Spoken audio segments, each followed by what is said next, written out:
Hey guys, in this video, I wanted to share another quartz build using the Seiko VH31 with a mini tuna or baby tuna styled case. This mini version of the tuna is 43 millimeters.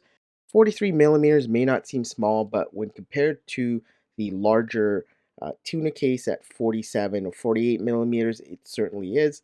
I built this larger 48 millimeter tuna last year, but found it just a tad too big on my 7-inch wrist. Smaller diameter with shorter lug to lug makes the 43 millimeter a much better fit. I used to be into larger watches, but these days I find anything larger than, say, 45 millimeters just a tad too big. Let's get right into the parts list. This is a case that is modeled after the Seiko SRPE 31K1, I believe. And it is a mini tuna or a baby tuna in that it is a smaller version of it at 43 millimeters. It has a 20 millimeter lug width and it has a lug to lug of only 44 millimeters. So it's quite stout. If you find the larger regular sized Seiko tuna cases a tad too big, this would be the perfect size because of its shorter lug to lug. It wears a much smaller on your wrist. The quartz movement that we'll be using is the Seiko VH31. It's a very popular quartz movement because of its sweeping second hands. Unlike other quartz movements, this one ticks 4 times a second, so it kind of creates like a smooth movement across the dial, similar to that of a mechanical watch. You can also use a Miyota 2115 if you like, because the adapter or the movement holder or spacer that I'm using in this video is also compatible with that. To keep the movement in place, we're going to need a movement spacer or holder, and this is one that I designed and 3D printed. I sketched it up in some CAD software and then I exported it to STL and printed it on my 3D printer using PETG filament. I'll leave a link to the STL files in the description to Thingiverse and printables.com if you would like to print some of your own for personal use.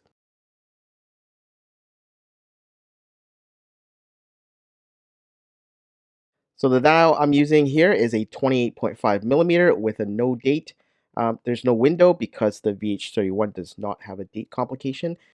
I chose this gray dial because it matches up with the gunmetal on the stainless steel body. Make sure you remove the dial feed as well because we'll be attaching it to the movement with some double-sided tape. And finally, we have the hands. They have to be 1.2 for the hour hand, zero point 0.7 for the minute, and 0.17 for the second hand. So here are a few that I might use here. I got these from donor watches that I had kicking around. I basically took them apart. I took the movement and the hands off of them because I wasn't going to wear the watch.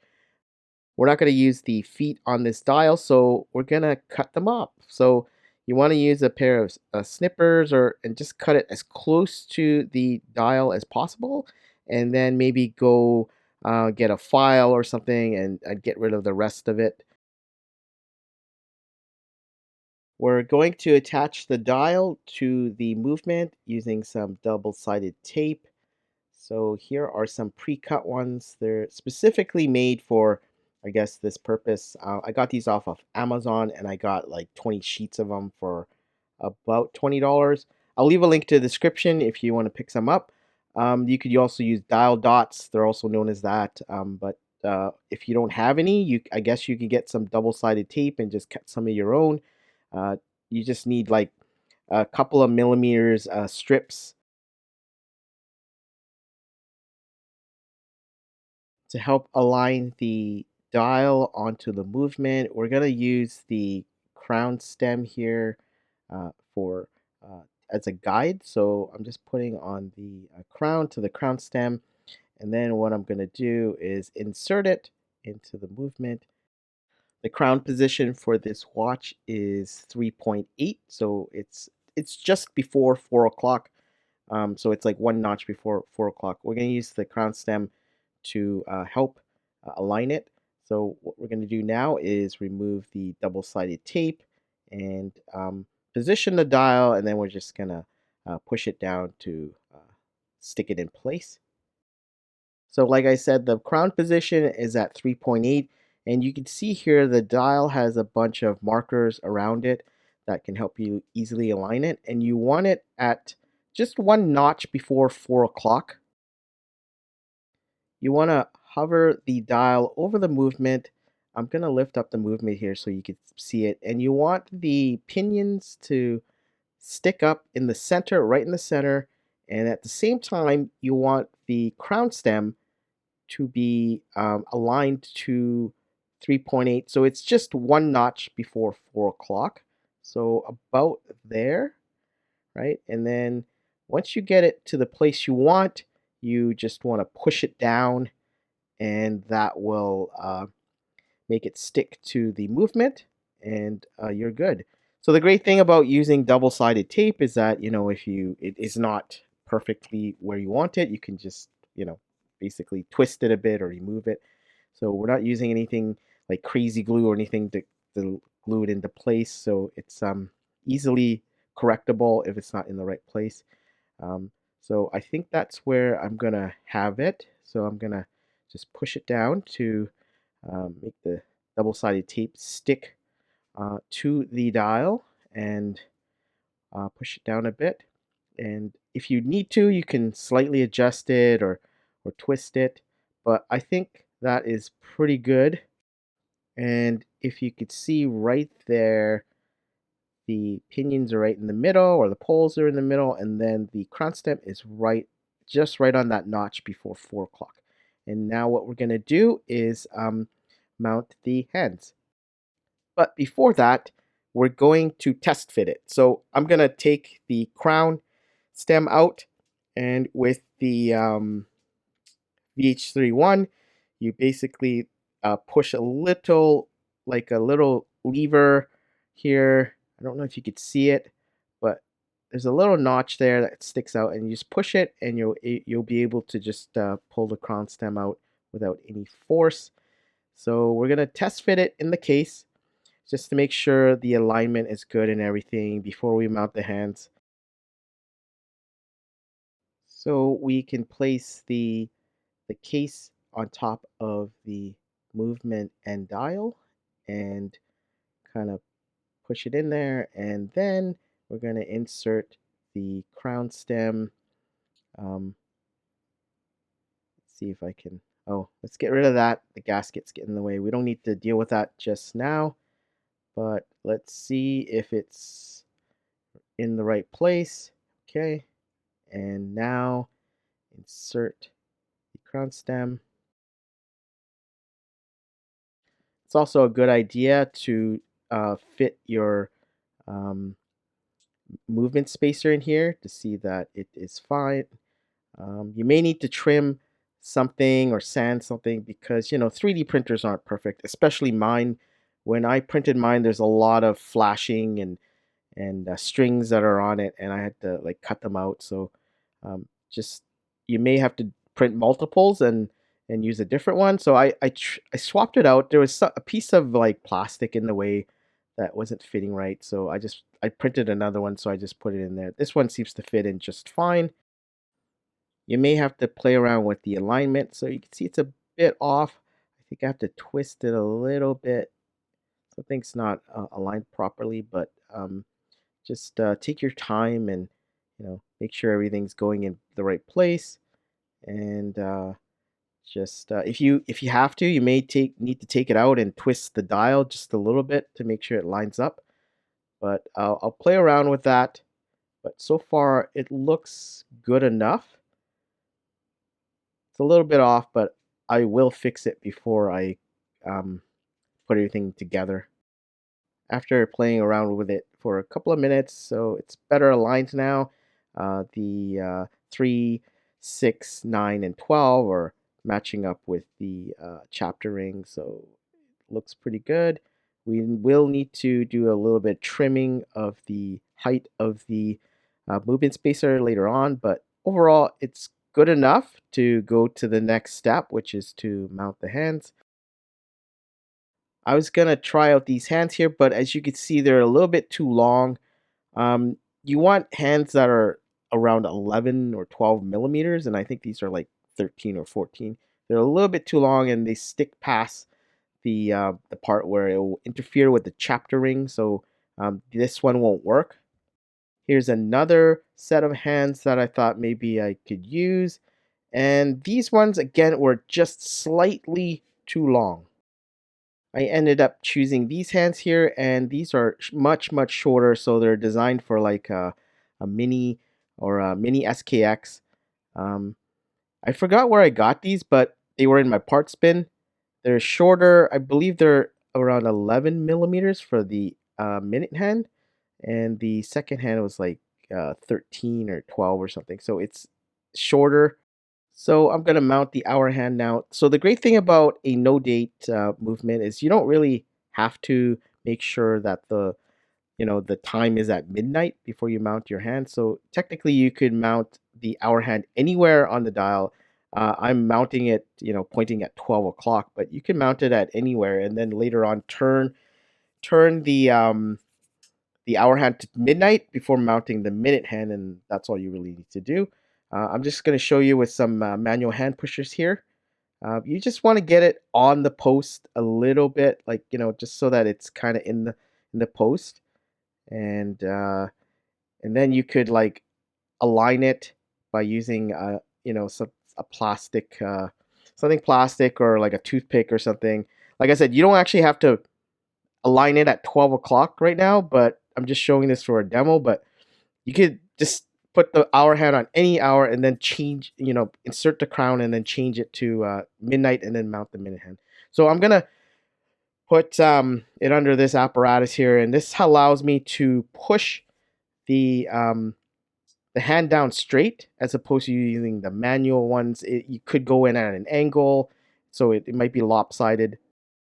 I'm not the best at mounting hands on a watch, so there are probably better videos out there, but you could see how I fumble through it.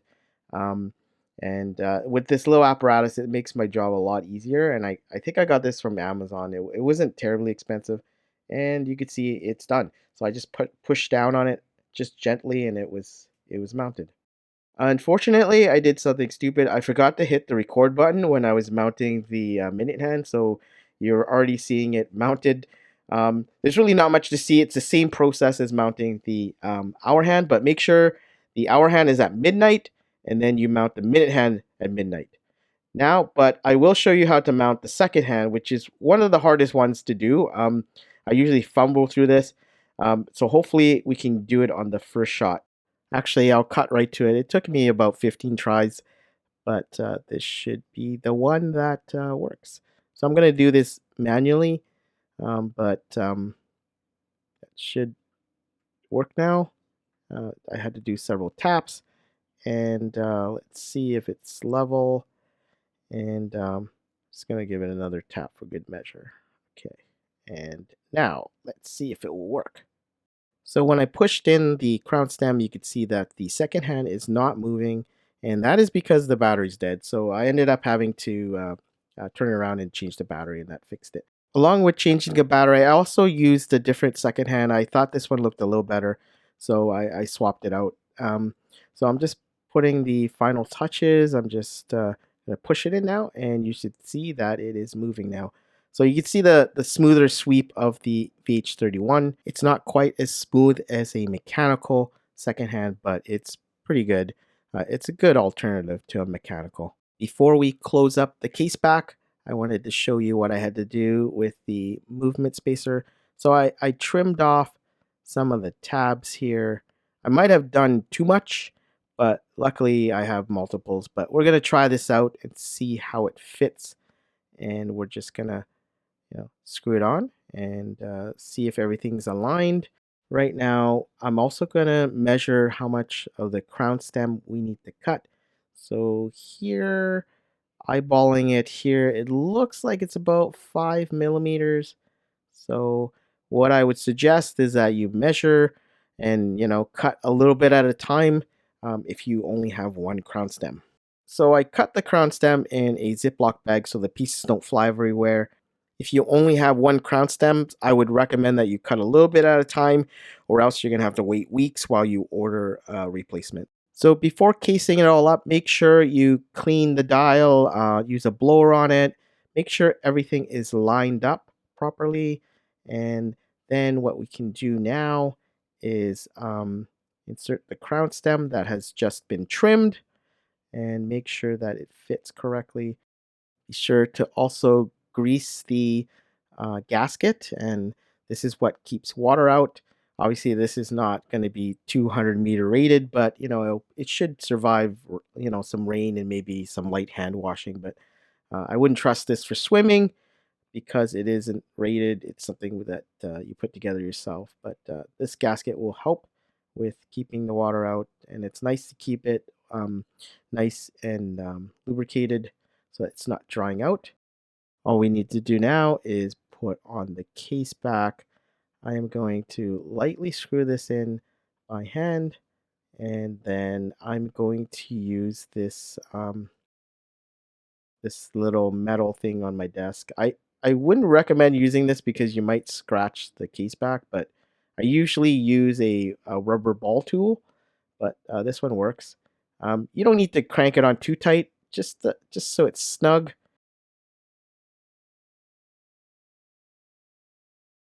Now we're going to do one more check here to make sure that everything is working. So let's see if the crown goes down all the way. It's not too long, it's not too short, so it's perfect. And you just want to make sure you could set the time and everything and the movement hacks. And just go through it one last time, just make sure. I don't know if I want to add a logo or not. Usually I put like a logo where between the 12 o'clock and the center of the dial. And if there's too much negative space, it may look a little weird, but I think I'm going to live with this for now because I don't know what logo I want to put there.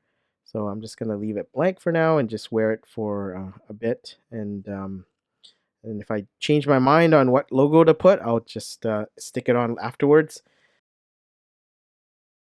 Nothing feels better than seeing, one of my creations come to life. It's just really fun to, build your own watches. It's just something that's different and unique. There's probably only one watch that looks like that in the whole world, right? So I'm gonna finish off the watch by putting a strap on it. So it uses 20mm straps because it has 20mm lugs. So here's something just off my desk here. It's a red FKM dive strap. It's really comfortable. I don't think it matches with the watch, but I think a black one would work better. But this is what I have on my desk right now, so I'm just quickly putting that on, just to give you an idea. So here is the watch on a black FKM strap, and I will compare it to the other tuna build I did last year, and it is with the bigger case. It's 48mm, I believe. See, it's a lot bigger. Even though the difference is only like 5mm, it makes a huge difference, I think, in terms of size. So I much prefer the smaller 43mm. I like tuna style cases. I think they look really cool, but it was just too big. And that is why I made this one. It just wears a little bit nicer on my wrist. I have a 7-inch wrist, so it's not big or anything, but nowadays I like to wear smaller watches, and anything more than 45mm, it just seems kind of unwieldy.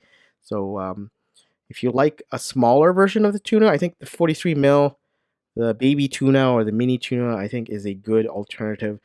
Both of these watches have the same VH31 movement. I'd have to say the VH31 quartz movement is pretty accurate. I have many watches that use it, and most of them are not even off by 1 minute in a year. They're like 30 seconds to 50 seconds off a year. So that's very accurate. They're only off by fractions of a second a day, like 0.1 seconds a day. So it's really good. Anyways, that's it for this video. I hope it gave you some ideas and inspirations for your own watch builds. At the moment, there aren't many videos on quartz builds on YouTube, so I figured I'd do something different. I'm currently working on designing more movement spacers for various other quartz modules out there. So as I finish them up, I'll build with them and I'll share them with you. And of course, I'll make the STL files available for everybody so that, in the future, people can start, building more watches with quartz movements. And hopefully one day, there will be more, they will be more popular and we'll have more parts designed specifically for quartz. Have a nice day, and you'll hear from me in the next video.